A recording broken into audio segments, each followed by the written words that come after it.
yeah, huh? Gonna do it! I gotta do it! Gonna do it! Do it! The thing about Bleach, right, that makes this so incredibly difficult, there's really no type of wiggle room. Like One Piece, they go from island to island, they got plenty of downtime. Naruto, between every arc, there's at least like a little bit of like a couple days pass or something like that. With Bleach is like, no, everything from the first chapter of Bleach to when they defeat Aizen is like 6 months. The entire Wako Mundo arc in the Battle for Fate Karakura Town, all of that, hundreds of chapters, that's all over the course of like one day. It's like Dressrosa, it's like the Bount Arc. It's kind of like this is, and you want to know what else? The majority of the movies on this list, they all take place within this time period. This should be fun. Yes, boys and girls, potentially, I will be trying my best to find a way to make every movie in Bleach canon.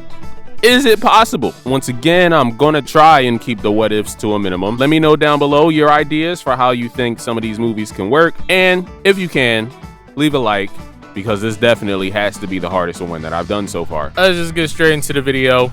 Sorry I don't have a cool accent like most of the other Bleach tubers.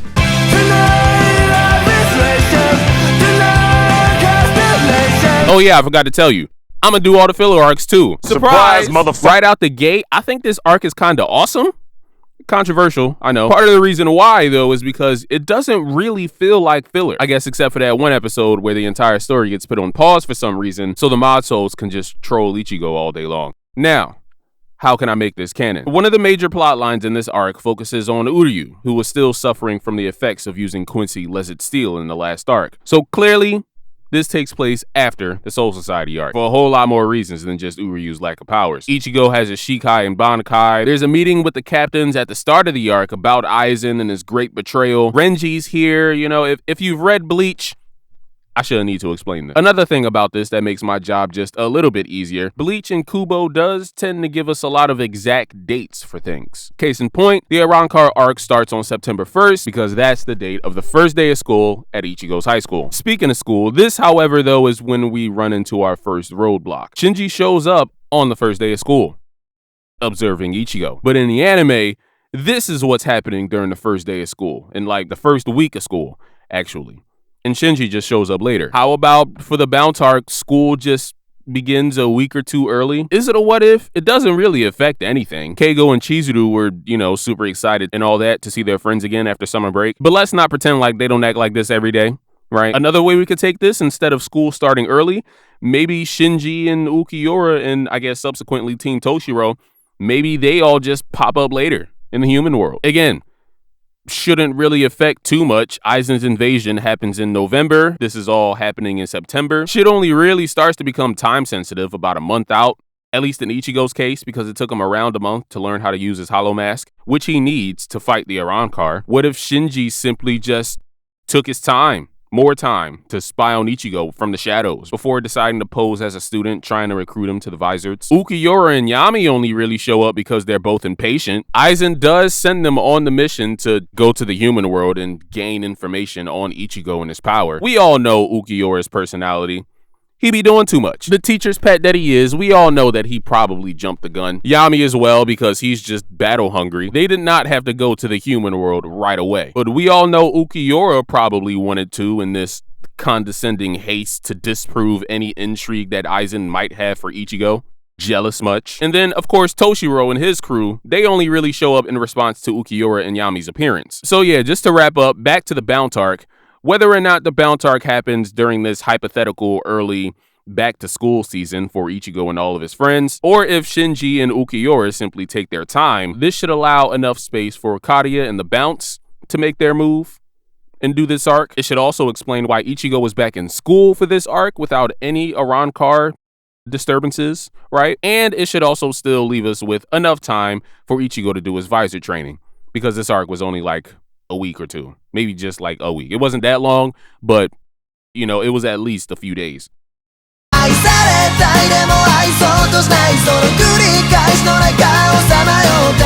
This one is a little bit easier because unlike in the Bount Arc, Ichigo isn't in school in this movie, which means that this could easily take place before school. I'm thinking during that section of where they have a little bit of downtime once Ichigo returns home from the Soul Society. Everything in this video by default, it kind of has to happen after the Soul Society arc, by the way, because A, the Soul Reapers all already know Ichigo, and because Ichigo has Zangetsu, which he only gets his Zanpakuto after training with Urahara to go and save Rukia. A couple of weeks pass between when Ichigo returns home and the start of the school year, by proxy the start of the Arrancar saga. So yeah, I feel like this whole Shinenju situation could just happen then. Again, it doesn't really take that long. I'm trying to remember if it's ever nighttime in this movie. I think so.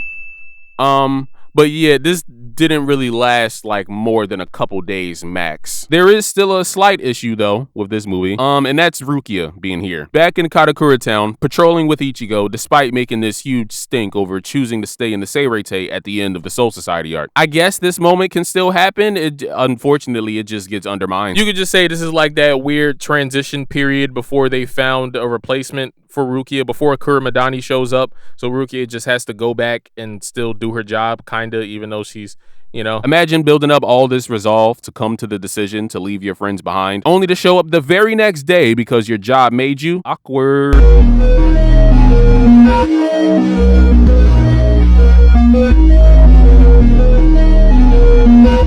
Definitely won't be the last fake out farewell between Ichigo and Rukia.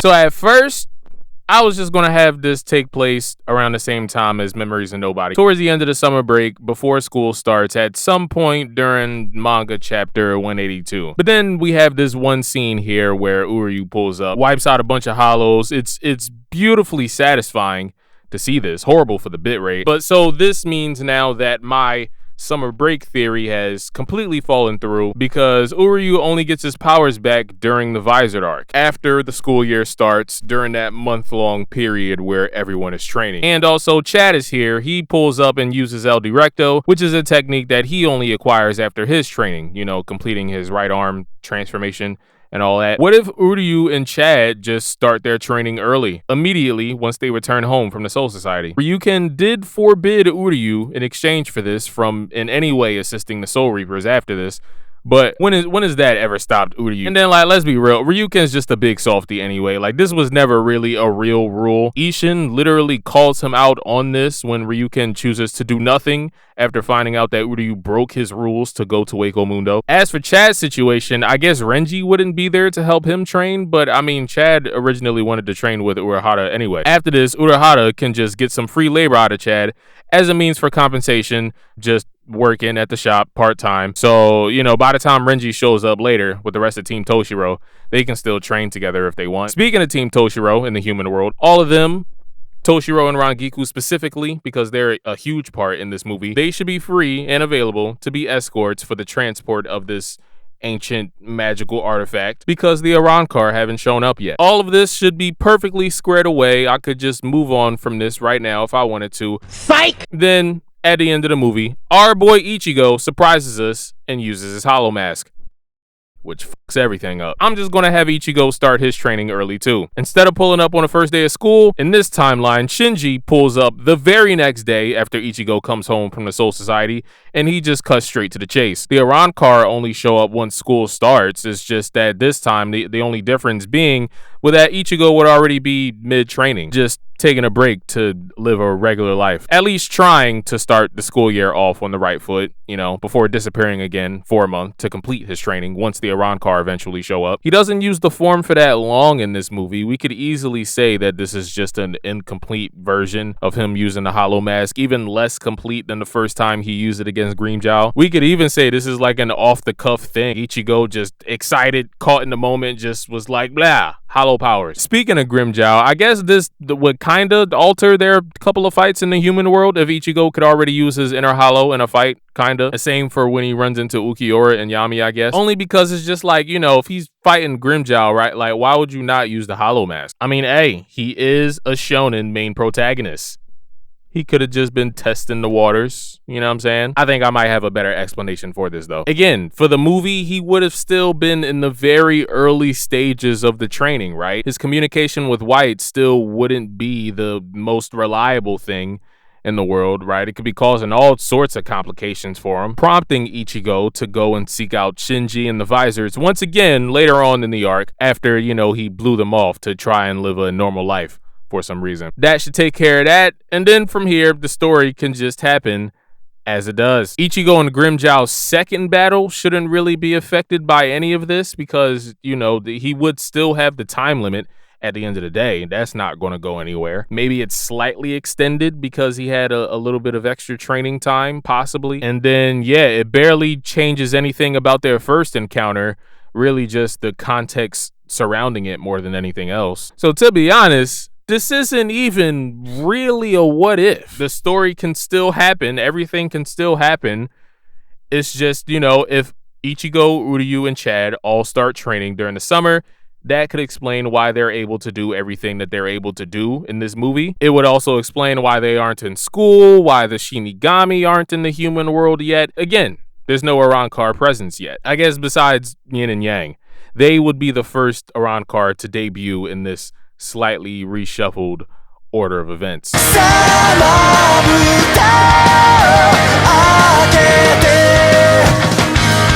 It might be getting redundant at this point, but it has to be said, another story that has to take place after the Soul Society arc. One of the biggest through lines of this entire arc is the story of the 3rd Division being appointed a new captain after Gin, of course, defected during the Soul Society arc and joined up with Aizen. This, however, cannot be another summer break arc because Ichigo and his friends are all in school. There was a little bit of downtime deep into his training when Ichigo, you know, starts going back to school again. Everybody's like, where was you at? But this isn't where the Kasumioji arc could happen because then Orihime should be missing and she's here in this arc. Nah, this doesn't give them anywhere near enough time for an arc like this to happen. Again, without any Arrancar showing up, like they've seemingly completely forgotten about the Arrancar in this arc. I think this one has to be a what if timeline, a full-blown what if timeline, not just a reshuffling of minor events like I did with the DiamondDust movie. Again, not counting that as a what if. We need to find some sort of way, some type of excuse for Aizen to have to push back this winter invasion. What if Aizen just never kidnaps Orihime? She was only really brought there originally to help expedite the Hokyoku's recovery process, you know, after Aizen used its power to help build his army and do a whole bunch of other stuff. But then that all turned out to be cap anyway. Really, it was just this elaborate scheme to distract the Gotei 13, basically lightening his load for when he invades Karakura Town. What if in this timeline, Aizen just says, fuck it, doesn't bother with the Orihime subterfuge, just goes all out, full bore against the entire Gotei 13 because he's him and he has the Hokyoku. With all of the Espada by his side this time, because none of them would have had to fall in battle in this world, again, where Ichigo and his friends never need to invade Wako Mundo to rescue Orihime. Preparations for this now full-scale war can be the reason why the battle for Karakura Town gets pushed back. Aizen would most likely have to take more time to develop more defensive measures.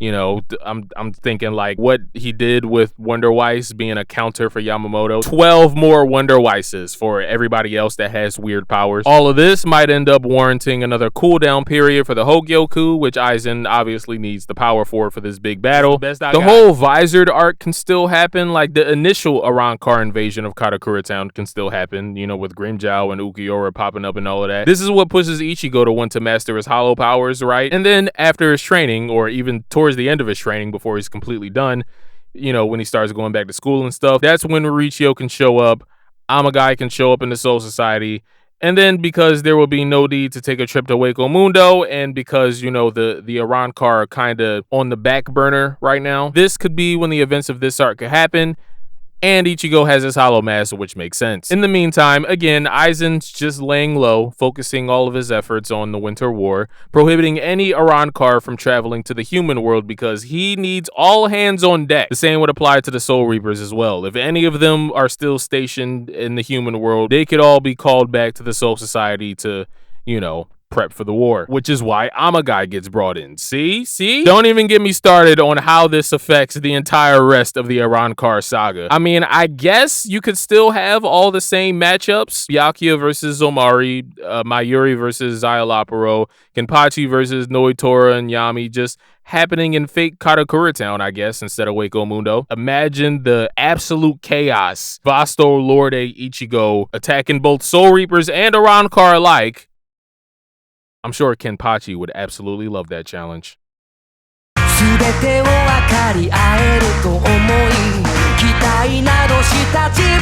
A lot of work went into this whole Aizen leaving Orihime alone storyline, so you know what? I'm about to take this shit all the way to the grave.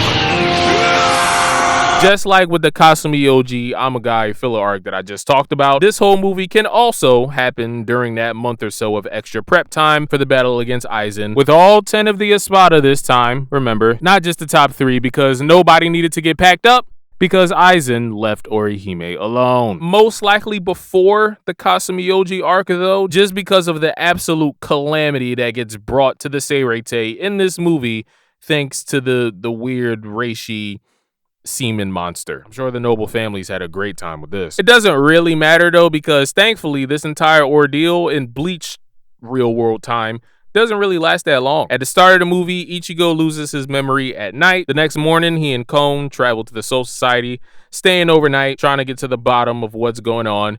And then the following day is when the big climactic battle happens. He isn't in his school uniform at the beginning of this movie, and again, it's nighttime. So basically what I'm saying is that this entire movie probably takes place over the course of a weekend. The movie starts on Friday. Ichigo is probably back home in time for Sunday dinner. Seems simple enough to me. Hey, if I missed anything, I'm sure it's somebody, several people in the comments will let me know.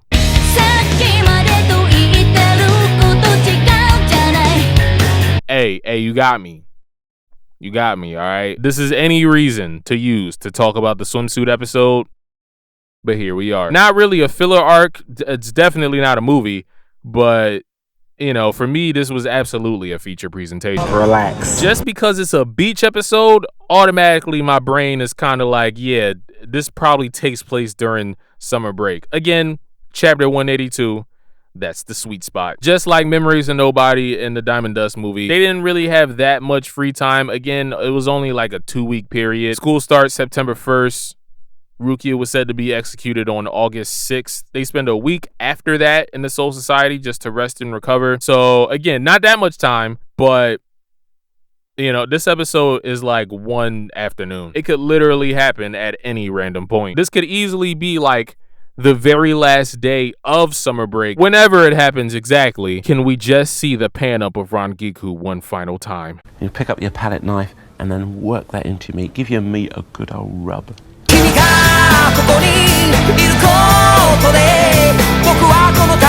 This one is rough, even more so than a Kasumioji arc, more than the Bount Arc or any movie on this list, because this arc, man, this arc lasts a while. In universe as well as in episode length. First, you got all the time that it took for Muramasa to find where Koga's body was sealed. That was the first step. Then there's the entire section of everyone trying to track down Byakuya, who seemingly betrayed his comrades. It's a long story. As well as everybody all around the Seirei dealing with all these evil Zanpakuto spirits and stuff. That lasts a fair amount of time. Then after they finally defeat Muramasa, you got this whole epilogue section, like a whole conclusion arc to the filler arc. Pretty much all the rest of the Zanpakuto spirits still lingering around in the days after. It takes Ichigo a few days to even catch wind of this whole fiasco in the first place. It had to have taken at least a week bare minimum, probably 2 weeks, or even potentially like a month if you factor in all the Toju stuff. There's no way to tell exactly how long, but like days are just flying by. I say all of this to say that this is absolutely another what if scenario where I gotta have Aizen and the Arrancar in this whole battle for Karakura Town to be postponed. Some of y'all might think this is a cop-out. Personally, I've always treated this arc and the Kasumioji arc as taking place in the same universe anyway. It's kind of like the Dragon Ball movies. I feel like these have their own separate continuity. So again, me trying to find a way to make these arcs happen and still have the actual story happen, sort of similar to how it does in the original, yeah, you gotta postpone this fight. Again, 12 more Wonder Weises. In the meantime, while the Hokyoku is in the process of recharging and fully awakening, that's when this arc can happen after the Kasumioji arc. that's basically your whole November taken care of. Knowing Aizen, who I would bet my house definitely knows of the story of Kogakuchiki, right? He probably already expected all of this to happen, and in this world just decided to kick back and enjoy this rather amusing display of, I guess, reverse cannibalism, where the Soul Reapers get taken out by their own weapons, who are extensions of their spirit. Aizen doesn't even need to lift a finger. To wrap this all up, again, this has to happen after Ichigo's hollow training because he has his mask and he uses it for an extended period of time. But it obviously can't work in the original timeline because there's simply not enough time. So I'm just going to have Aizen stick to his guns and just go to all-out war with the entire Court Guard squads at once.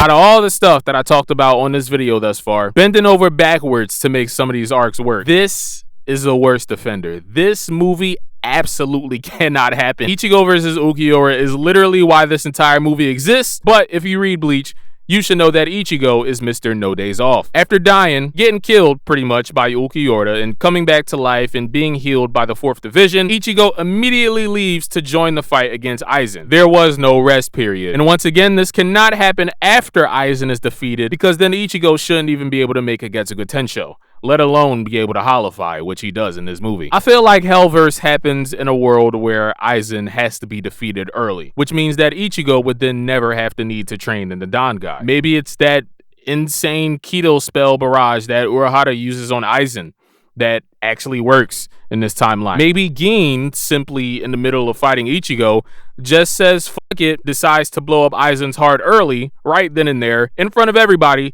and maybe that actually works. Whatever it is, all they need is just something strong enough to weaken Aizen to the point that it would trigger that sealing Kido spell that Urahara sneakily placed on him. It honestly should have when Gin did what he did, but that's a different topic for a different day. I digress. Mugetsu was cool. But yeah, whatever it is, as long as Ichigo stays out of the Dangai, we're good, because then he wouldn't need to sacrifice all of his powers. All throughout this movie, he's operating as his usual self, the same way that he was throughout the Wako Mundo arc and Fate Karakura up until he went into the Dangai. So yeah, and like, I mean, technically it's a what if, because it does drastically alter the end of the Arrancar saga. But if you really think about it, like, does this affect the rest of the story all that much if Aizen is defeated early, not by Ichigo? Even if Ichigo doesn't lose his powers, Ginjo would still come after him later on, and the Fullbring arc can still happen. You would just, I guess, skip past all the boring parts at the beginning because Ichigo wouldn't need to train and have Fullbring powers. In that case, it actually makes the story better. And then, of course, the Quincy invasion was always destined to happen. Ichigo gets his ass beat by Yuha anyway when he first goes to step to him, and then he goes to train with the Zero Division. That's how he gets his true Zanpakuto, yada yada. I'm sure you've read the story. So yeah, I mean, sorry, I guess, to all the edgelords who will most likely be in search of a new muse in this alternate reality where Mugetsu isn't a thing. Hey, small price to pay for what is easily the best Bleach film, even still to this day.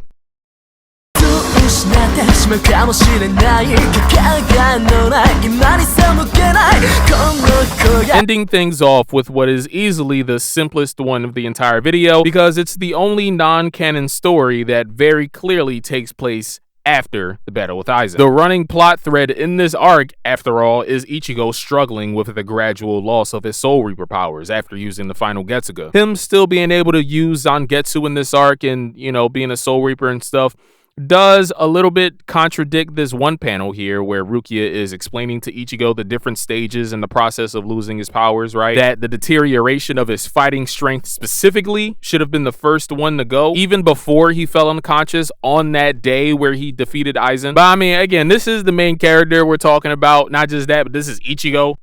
You can blame it all on plot armor. But yeah, I mean, this arc literally ends with the moment, Ichigo saying goodbye to Rukia for the second time, losing the ability to see her anymore, which happens in the manga, chapter 423 specifically. Think about it this way. This one panel right here, after Ichigo first wakes up when he goes outside, this one establishing shot of Karakura Town, the entire Reigai Uprising arc, Gotei Invading Army arc, whatever you want to call it, that whole arc happens in this one panel right here. If I had a nickel for every time Ichigo and Rukia had a heartfelt farewell, I would have 2 nickels, which isn't a lot, but it's weird that it's happened twice. Leave a like. This video stressed me out. Let me know what I should do next. I am going to let you know, Jeremy, If you're watching, I think all the Pokemon movies are canon already, so I don't know if I can do that. Let me know how you would try and make any of these canon. Did you like my what if scenario where Aizen just leaves Orihime alone? Be sure to check out some of my other videos. I did Naruto, I did Dragon Ball. That was a real controversial one. I did One Piece. Make sure to sub up so you don't miss the next one. It might already be in the chamber. You never know. I'm out. Thanks for watching. I'm Tom Tucker. Good night.